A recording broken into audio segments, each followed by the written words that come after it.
everyone. Oh God. Okay. I'm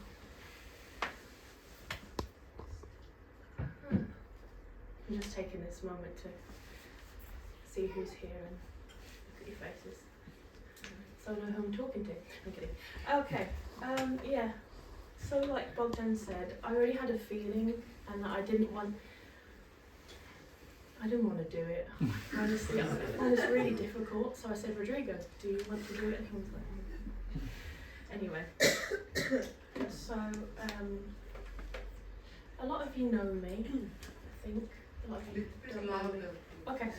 A lot of you know me. A lot of you don't know me that well. But anyway, I'm glad to be here. And I'm glad I can say a little something. Yeah. We're trying to do that. Okay. Just speak louder. Okay. Yeah. Where's my first one? Yeah. Okay. Let me get my notes in the right order.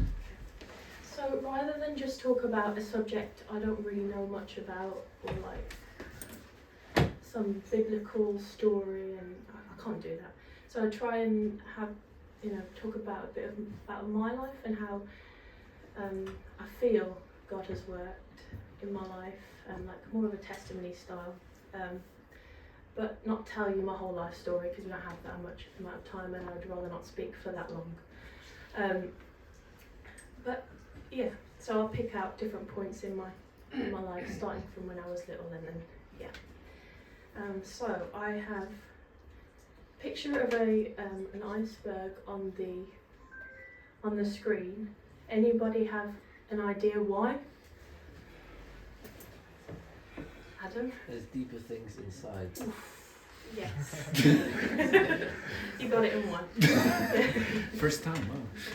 You couldn't hear it. So Adam said like there's deeper things inside, and that's basically the analogy that I was trying to get to.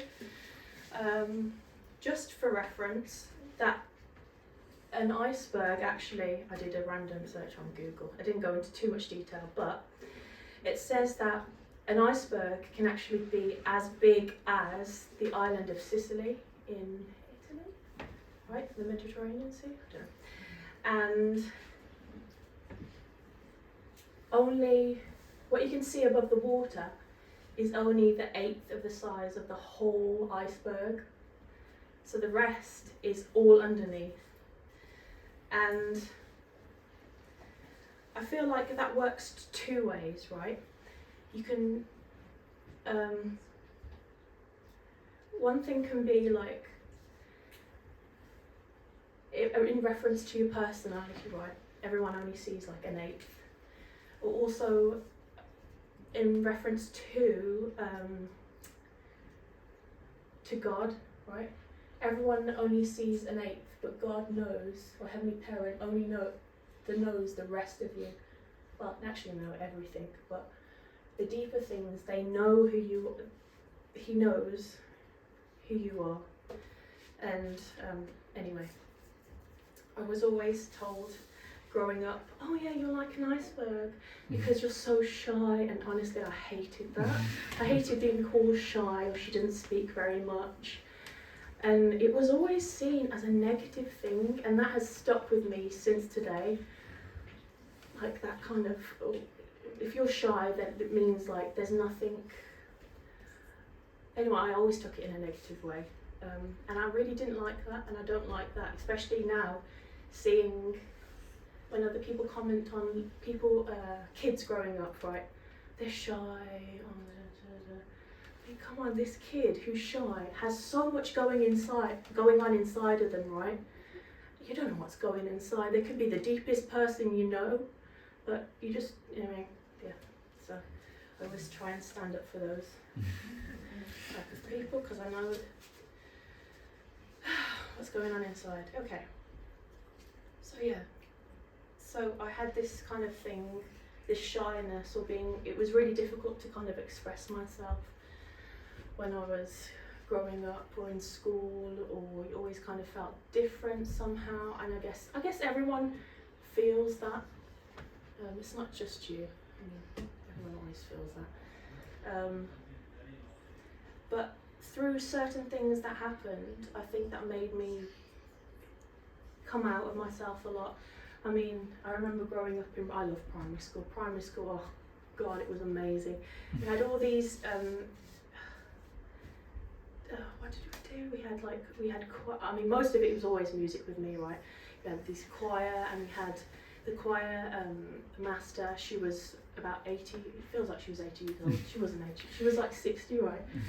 And just these personalities that help you really, actually, when you think about it, love yourself. So we had stuff like choir, all these different activities, right? And slowly you see yourself building this personality, or coming out of this shell that you have as being a shy girl. But yeah, and also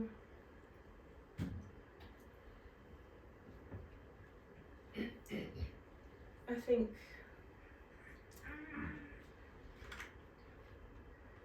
let's just put that on there for the alarms. Yeah, so this is an X-ray, if you didn't know, of my spine. This is actually a recent one. I couldn't find the earliest one. This is 2022, right? And I found in high school I had scoliosis. Random off chance of mum realising actually my hips were different heights, really slight. And anyway, I was going through a lot of pain during that time. I think that was like 2000, year 11 maybe. But that's quite common in Auntie Anna, you know, you had scoliosis as well. In girls in puberty age. I had no idea. But I never took medication. We were a family that never took medication. I mean, when we went to Brazil, we didn't have we went the homeopathic route. So yeah, that was quite challenging in itself. So when we found that out, it was kind of a shock to everyone's system, and then I ended up not having one operation. I had 3 operations, which was, yeah, that was an interesting time for everyone. But just reflecting on all that and realising, you know,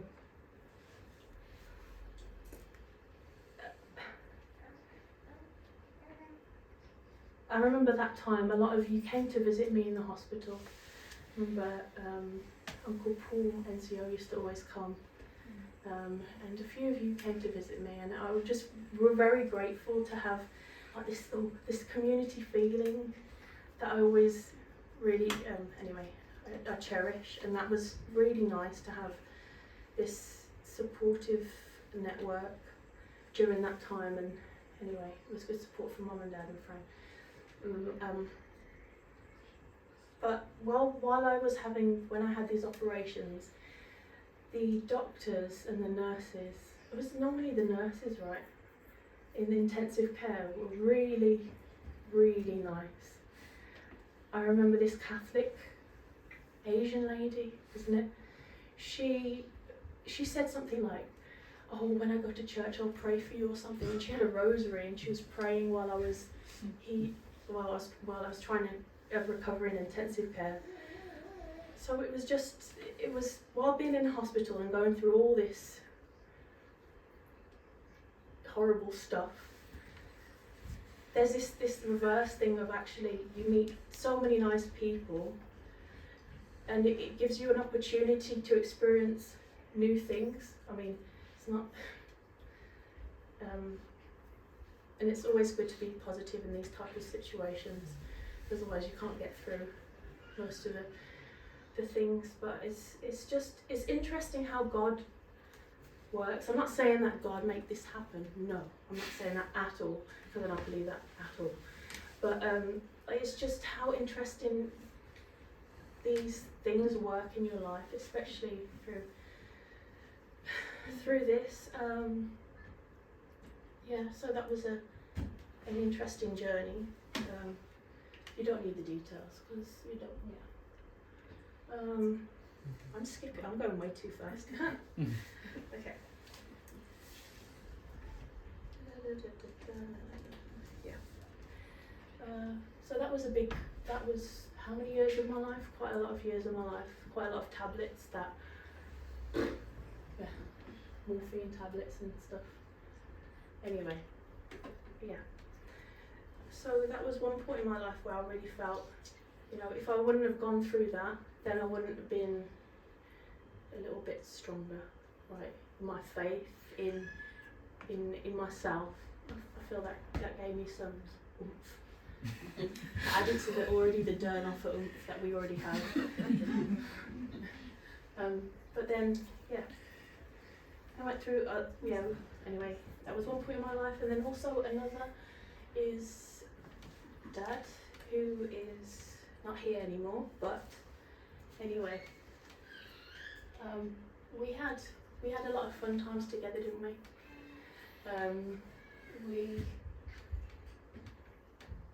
I think how God worked in our family was through nature. I think I've talked about this quite a few times. Our family loves nature. And this is when we were in Scotland, the photo on the right. If you can't really see it, Dad's holding a mushroom. And so sometimes when we went to Scotland, there was this area right up in the Highlands where we could, there was a beach, but there was also a wood, and they had these amazing kind of different types of mushrooms. And anyway, Dad was saying, oh, you could pick this one will kill you. All the different types of mushrooms. I think that was a good one, but I can't remember. I wish I could have remembered all the things that he said, but anyway.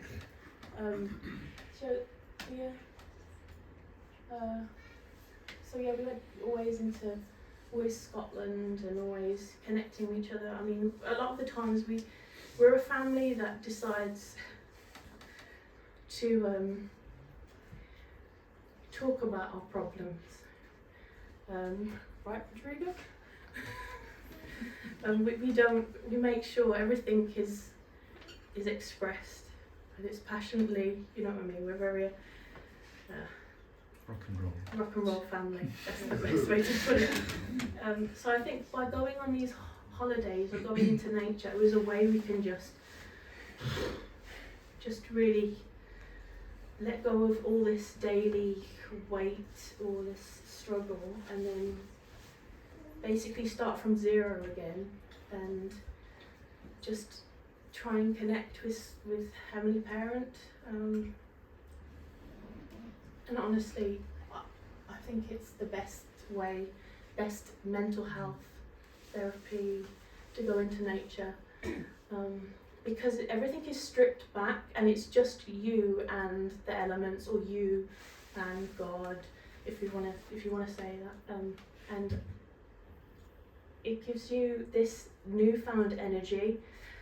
And for me, I really like experiencing the extremes of weather, or like if it's raining, to go out when it's raining, or if it's windy, like when it's windy.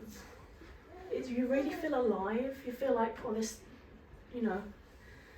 or if it's, I do like thunderstorms as well. So if there's like lightning and thunder, the fact you feel a little bit scared inside because it's so powerful, because you don't know, it's a bit unpredictable and stuff like that, but it really makes you feel alive, and it makes you feel like, oh, you're part of something, you're a little person in such a powerful world.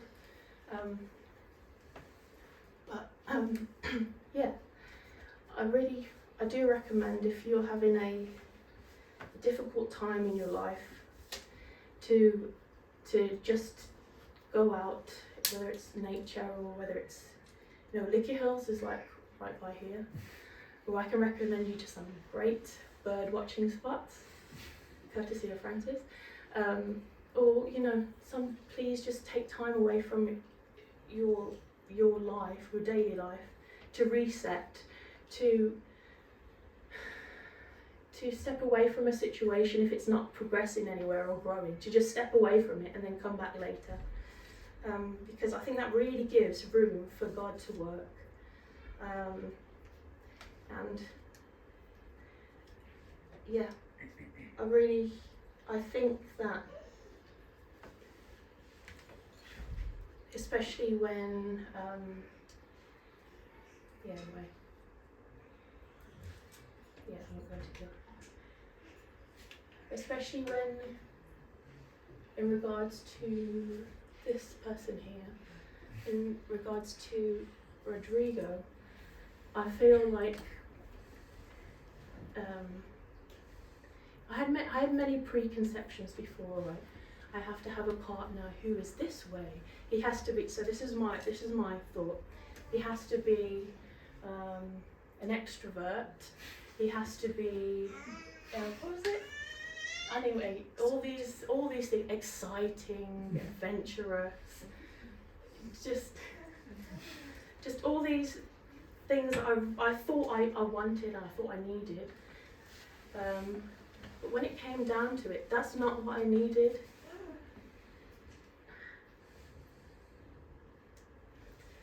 Because I found something even, whoa, that's so cheesy. I found something even better.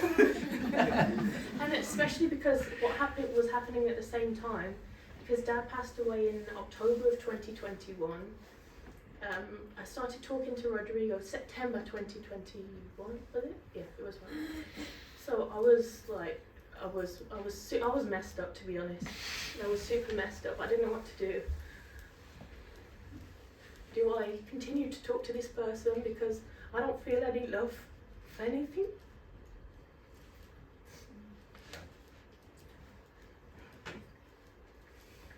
Like, I didn't feel anything for any kind of love for him. God, stop it. For anything, I just felt a bit numb for a long time. Anyway. So it was just a bit difficult, but I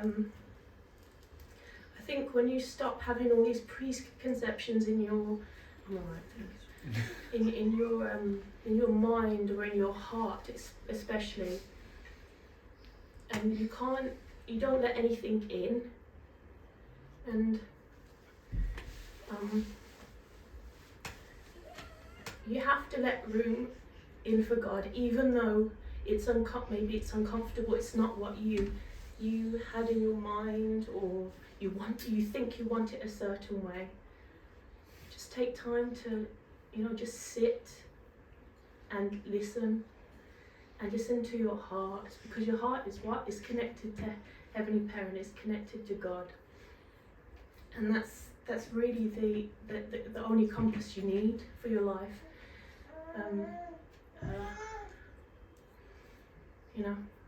I'm really, I think that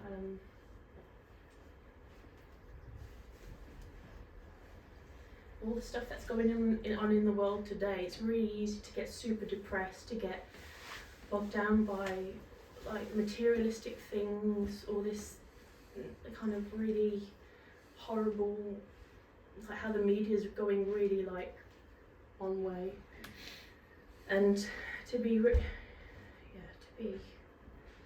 weighed down in a way. Just take time, maybe through prayer, through meditation, or through something that you really love. We were talking about it the other day. How can we, what was it, reset or refresh? Past this thing. It's like Refresh. Refresh. Yeah. How can you refresh? Like doing something that you really love, and not forgetting that, because sometimes through life you forget what you really love. Like I know recently I've been doing a lot of music. I love music, and I don't know why I'm putting it on the back burner, but through daily life and things happen, it just makes everything difficult. But I realise when I start to do more musical things, my life changes inside. I feel so good. I feel you know, I feel a lot better in myself because I'm doing what I'm good at, what God gave me, what talents God has given me, and not shying away from that. And anyway, that's okay. I'm talking to myself here. So I need to, I think for myself, yeah, I'm gonna need to focus on that this year. And yes, please don't shy away from your talents. You have more than one talent, a bunch of talents and skills. Really you know, embrace them. Whether it's food, music, dance, being a listening ear. Maybe some people are so great at listening, some people are great at talking. So just you know. Anyway, that's it. So yeah. So hopefully, when God works in your life, you'll kind of look. Oh, you can't even see that photo at all. You kind of look like the photo on there. I'm jumping up in the air or whatever when we're in Elam Valley. So, yeah, just remember God. Like I said, God knows you best, knows who you are and what you're capable of, your limits, and He will surprise you and you'll surprise yourself in the end. So, yeah, that's my 2 cents for today. Thank you very much. Yeah.